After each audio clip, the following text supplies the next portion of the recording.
കാഞ്ഞിരപ്പള്ളി നിയോജക മണ്ഡലത്തിൽ NDA ഭരണത്തിലുള്ള ഏക പഞ്ചായത്താണ് പള്ളിക്കത്തോട്.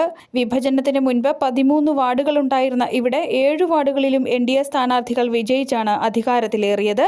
ഇപ്പോൾ 15 വാർഡുകളുള്ള പഞ്ചായത്തിൽ എല്ലാ വാർഡിലും ത്രികോണ മത്സരം നടക്കുന്ന ചുരുക്കം ചില പഞ്ചായത്തുകളിൽ ഒന്നുകൂടിയാണ് പള്ളിക്കത്തോട്.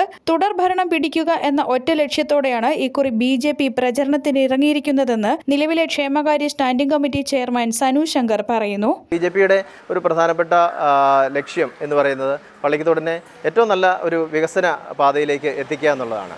അപ്പോൾ വികസനത്തിൻ്റെ തുടർച്ചയായിട്ട് നമ്മൾ കുറേയധികം പദ്ധതികൾ ഇവിടെ തുടങ്ങി വെച്ചിട്ടുണ്ട്. ഈ പദ്ധതികൾ നമുക്ക് പൂർത്തീകരിക്കുക, പള്ളിക്കത്തോടിനെ അടുത്തൊരു തലത്തിലേക്ക് എത്തിക്കുക എന്നുള്ള ഉദ്ദേശത്തിലാണ്.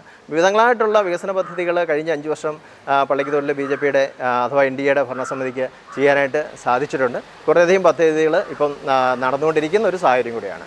അപ്പം ഈ ഒരു സാഹചര്യത്തിൽ ഭരണ തുടർച്ച എന്നുള്ള ലക്ഷ്യത്തിലാണ് BJP ജനങ്ങളെ അഭിമുഖീകരിക്കുന്നത്. ജനങ്ങളിൽ നിന്നും നല്ല പിന്തുണ ഞങ്ങൾക്ക് ലഭിക്കുന്നുണ്ട്. പഞ്ചായത്തിലെ റോഡുകളുടെ ശോച്യാവസ്ഥയും റോഡ് ഫണ്ട് ലാപ്സാക്കിയ പഞ്ചായത്ത് ഭരണസമിതിയുടെ കെടുകാര്യസ്ഥതയും ചൂണ്ടിക്കാട്ടിയാണ് UDF പ്രചരണം. 2020 വരെ തങ്ങൾക്കൊപ്പം നിന്ന ജനങ്ങൾ ഇനിയും UDFനെ അധികാരത്തിലേറ്റുമെന്ന ഉത്തമ വിശ്വാസവും ഇവർക്കുണ്ട്.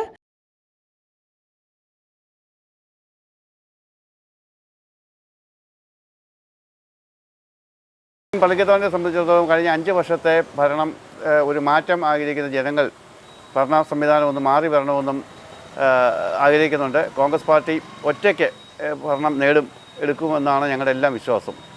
അപ്പം അതിനുവേണ്ടിയുള്ള ഞങ്ങൾ സർവ്വശക്തിയും ഉപയോഗിച്ച് പാർട്ടി ഘടകങ്ങളെല്ലാം ശക്തമായ രീതിയിൽ രംഗത്തുണ്ട്. ഒറ്റക്കെട്ടായി പ്രവർത്തിക്കുന്നു. ഇവിടെ വിമതശല്യമില്ല എന്നുള്ളതാണ് ഏറ്റവും വലിയ കാര്യം. പ്രശ്നമില്ല. സീറ്റ് സംബന്ധിച്ച തർക്കങ്ങളൊന്നും ഉണ്ടായില്ല. ജനങ്ങൾ നല്ലൊരു മാറ്റം ഞങ്ങളൊക്കെ ഫീൽഡിലൊക്കെ ചെല്ലുമ്പോൾ എന്ത് വന്നാലും കഴിഞ്ഞ ഭരണ സംവിധാനത്തെ ഒന്ന് മാറ്റിയെടുക്കണം എന്നുള്ള ശക്തമായ അഭിപ്രായം ജനങ്ങളുടെ ഭാഗത്തുനിന്നുണ്ടാകുന്നുണ്ട്. ദീർഘവീക്ഷണമില്ലാത്ത പദ്ധതികളാണ് NDA നടപ്പാക്കിയവയിൽ ഭൂരിപക്ഷമെന്നാണ് LDFന്റെ വിലയിരുത്തൽ. ജനങ്ങൾക്ക് നൽകിയ വാഗ്ദാനങ്ങൾ പാലിക്കാൻ കഴിഞ്ഞിട്ടില്ലെന്നും ഇവർ കുറ്റപ്പെടുത്തുന്നു. പഞ്ചായത്തിൻ്റെ സർവ്വതോമുഖമായ വികസനത്തിന് ഒന്ന് പ്രോത്സാഹിപ്പിക്കാൻ കഴിയുന്ന, ഒന്ന് ബൂസ്റ്റ് ചെയ്യാൻ കഴിയുന്ന ഒരു പദ്ധതിയും ഈ കാലഘട്ടത്തിൽ വന്നില്ല. അതിൽ ജനങ്ങൾക്ക് വളരെ നിരാശയുമുണ്ട്. പ്രതീക്ഷിക്കുന്നവർക്കൊക്കെ നിരാശയായി. അതുമാത്രമല്ല, കാര്യക്ഷമമായ പ്രവർത്തനം കാഴ്ചവെക്കാൻ കമ്മിറ്റി കഴിയാതെ പോയി എന്നുള്ള വിമർശനവും ഉണ്ട്.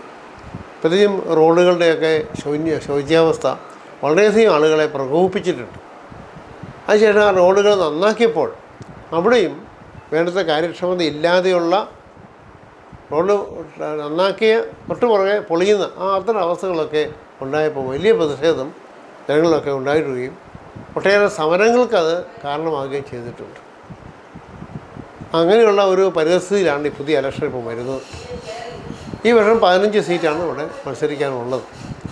ഇടതുപക്ഷ ജനാധിപത്യ മുന്നണി ശുഭാപ്തി വിശ്വാസത്തോടെ തന്നെയാണ് ഈ തെരഞ്ഞെടുപ്പിനെ നേരിടുന്നത്. നിലവിൽ NDA 7, LDF 4, UDF 2 എന്നിങ്ങനെയാണ് കക്ഷിനില. News bureau, Pallikathodu.